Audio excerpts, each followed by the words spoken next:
नमस्कार दोस्तों, स्वागत है आपका टाइम आउट क्रिकेट में। मैं हूं साहिल और आज हम बात करेंगे आरसीबी और किंग्स इलेवन पंजाब का मुकाबला जो कि खेला जाने वाला है शारजा में। तो चलिए सबसे पहले रुक करते हैं अपने टॉकिंग पॉइंट्स की तरफ। हमारा पहला talking point Kings eleven Punjab की बल्लेबाजी।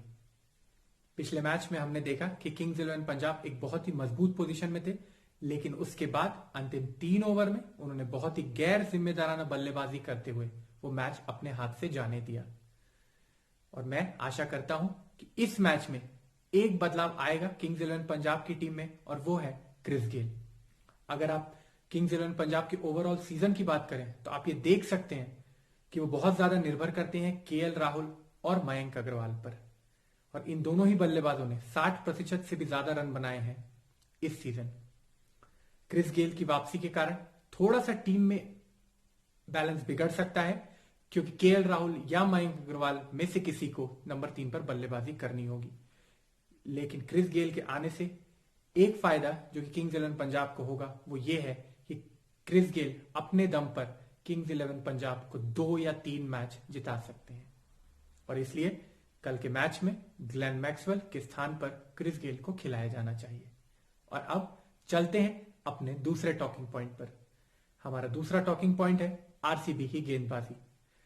अगर पिछले कुछ सीजन्स की बात की जाए, खास करके आरसीबी के नजरिए से, तो आप ये देख सकते हैं कि आरसीबी की गेंदबाजी एक बहुत बड़ा कारण है उनके खराब प्रदर्शन का।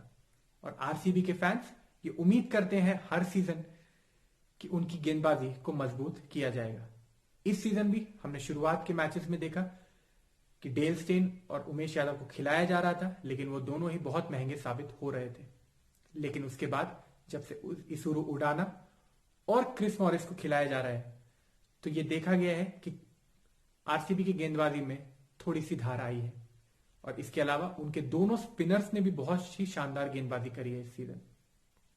और मैं समझता हूं कि इस मैच में भी आरसीबी को 7 गेंदबाजों के साथ जाना चाहिए था। पिछले मैच में उन्होंने गुरकीरत के स्थान पर मोहम्मद सिराज को खिलाया था, और ये एक बहुत ही अच्छा निर्णय था, क्योंकि शारजा के शॉर्ट बाउंड्रीज पर यह देखा गया है कि कभी कभी 1 या 2 गेंदबाज आपके महंगे हो जाते हैं। तो इसलिए यह जरूरी रहता है कि कप्तान के पास वैरायटी मौजूद हो। और इस लिहाज से इस मैच में भी शारजा के ग्राउंड को देखते हुए आरसीबी को 7 गेंदबाज खिलाने चाहिए।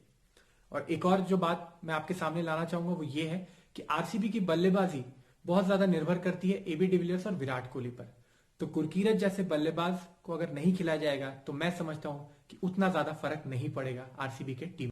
और अब चलते हैं अपने तीसरे टॉकिंग पॉइंट पर, जो कि है किंग्स इलेवन पंजाब की गेंदबाजी। आप ये कह सकते हैं कि किंग्स इलेवन पंजाब की गेंदबाजी सबसे कमजोर है सारी टीमों के मुकाबले, और इसलिए इस मैच में मैं चाहूंगा कि क्रिस जॉर्डन के स्थान पर हार्डस विलियन को खिलाया जाए। हालांकि अगर आप उन दोनों के रिकॉर्ड को कंपेयर करें तो उनमें ज्यादा फर्क नहीं है, लेकिन फिर भी हार्डस विलियन एक विकेट टेकिंग ऑप्शन है, और क्रिस जॉर्डन जो कि डेथ बॉलिंग के लिए जाने जाते हैं, उनका फॉर्म उतना अच्छा नहीं रहा है। तो इसलिए इस मैच में हार्डस विलियन को मौका दिया जाना चाहिए। एक और बदलाव जो मैं देखना चाहूंगा किंग्स इलेवन पंजाब की टीम में, वो है कृष्णप्पा गौतम की वापसी। कृष्णप्पा गौतम को शुरुआत के 2 मैचेस में खिलाया जरूर गया था, लेकिन उनका प्रदर्शन उतना अच्छा नहीं रहा था।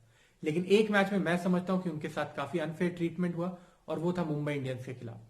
कृष्णप्पा गौतम को थमा दिया गया था 20वां ओवर कायरन पोलार्ड और हार्दिक पांड्या के सामने। बहुत ही कम गेंदबाज हैं आईपीएल में जो कि उन दोनों को 20वां ओवर डाल सकते हैं बिना महंगा साबित हुए। तो मैं समझता हूं कि अगर कृष्णप्पा गौतम को खिलाना है और उनका इस्तेमाल करना है तो आपको उनसे पावर प्ले में या मिडिल ओवर्स में ही गेंदबाजी करवानी होगी।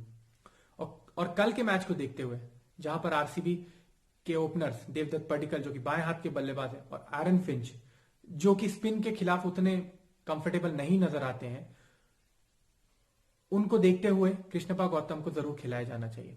और कृष्णप्पा गौतम के बारे में एक और चीज मैं बताना चाहूंगा कि पिछले साल केपीएल में उन्होंने एक मैच में शतक लगाया था और उसी मैच में 8 विकेट भी लिए थे। अब चलते हैं अपने अगले सेगमेंट पर, जो कि है की बैटल्स। एक बैटल जो कि इस मैच का रुख बदल सकता है वो है क्रिस गेल बनाम क्रिस मॉरिस। हालांकि आरसीबी की गेंदबाजी बहुत ज्यादा स्ट्रांग है और किंग्स इलेवन पंजाब उतने अच्छे फॉर्म में नहीं है, तो किंग्स इलेवन पंजाब ये आशा करेगी कि अगर क्रिस गेल कल खेलते हैं तो वो अपने अकेले दम पर एक ऐसी पारी खेलें कि वो मैच आरसीबी से दूर ले जाए, और इसलिए ये मुकाबला बहुत महत्वपूर्ण हो जाता है। एक और मुकाबला जो मैं देखना चाहूंगा कल के मैच में वो है विराट कोहली बनाम मोहम्मद शामी। अगर इन दोनों टीम्स के पिछले 2 मुकाबलों की बात की जाए तो दोनों ही मुकाबलों में मोहम्मद शामी ने विराट कोहली को आउट किया था, और कल भी ये देखने लायक होगा कि मोहम्मद शामी किस तरह की गेंदबाजी करते हैं विराट कोहली के सामने। अब चलते हैं अपने अगले सेगमेंट पर, जो कि है लल्ला क्रिकेटर या परदेसी क्रिकेटर। एक लल्ला क्रिकेटर जिसको देखने के लिए मैं बहुत उत्सुक हूं वो है प्रभ सिमरन। सचिन तेंदुलकर ने एक वीडियो डाल के ये बताया था कि उनको प्रभ सिमरन का बैकलिफ्ट और बैट स्विंग बहुत ज्यादा पसंद आ रहा है, और वो उम्मीद कर रहे हैं कि प्रभ सिमरन इस टूर्नामेंट में बहुत ज्यादा रन बनाएंगे। हालांकि पिछले 2 मैचों में प्रभ सिमरन का परफॉर्मेंस उतना अच्छा नहीं रहा है, लेकिन कल ये देखने लायक होगा कि क्या प्रभ सिमरन सचिन की एक्सपेक्टेशंस पर खरे उतरेंगे। अगर परदेसी क्रिकेटर की बात की जाए तो मैं देखना चाहूंगा क्रिस गेल का फॉर्म। एक ही बल्लेबाज है जो किंग्स 11 पंजाब को आरसीबी की गेंदबाजी के खिलाफ ये मैच जिता सकता है, और वो है क्रिस गेल। और यहां से चलते हैं अपने अगले सेगमेंट पर, फैंटेसी लीग प्रेडिक्शंस। अगर किंग्स 11 पंजाब की बात की जाए तो मैं चाहूंगा कि आपकी टीम में केएल राहुल, क्रिस गेल और निकोलस पूरन होने चाहिए।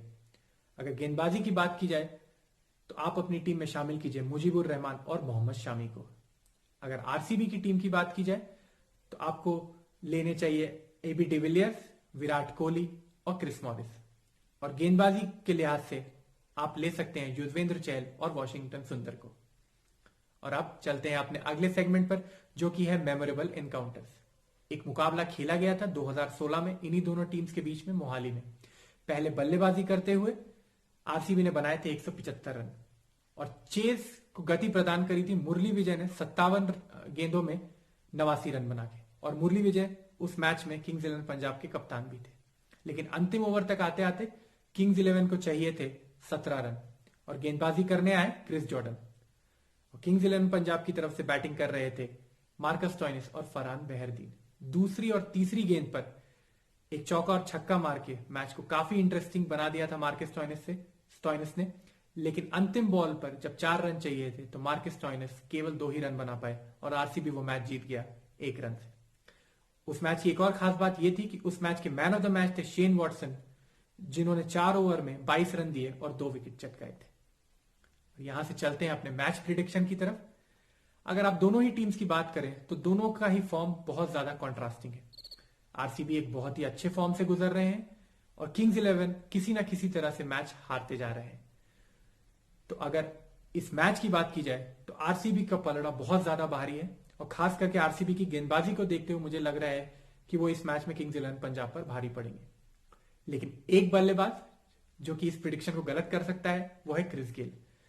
तो आरसीबी के फैंस, खास करके किंग्स 11 पंजाब के फैंस ये उम्मीद करेंगे कि क्रिस गेल एक आतिशी पारी खेलें और मैच आरसीबी से दूर ले जाए। और अंत में मैं आपसे यही कहना चाहूंगा कि अगर आपको इस वीडियो का कंटेंट पसंद आया तो प्लीज इस वीडियो को लाइक कीजिए, अपने फ्रेंड्स और फैमिली के साथ शेयर कीजिए, और इस चैनल को सब्सक्राइब कीजिए। अगर आपके पास कोई सुझाव है कि इस कंटेंट को हम कैसे बेहतर बना सकते हैं, या कोई और फीचर है जो आप इंक्लूड करवाना चाहते हैं इन वीडियोस में, तो प्लीज उसे कमेंट सेक्शन में जरूर छोड़ें। धन्यवाद।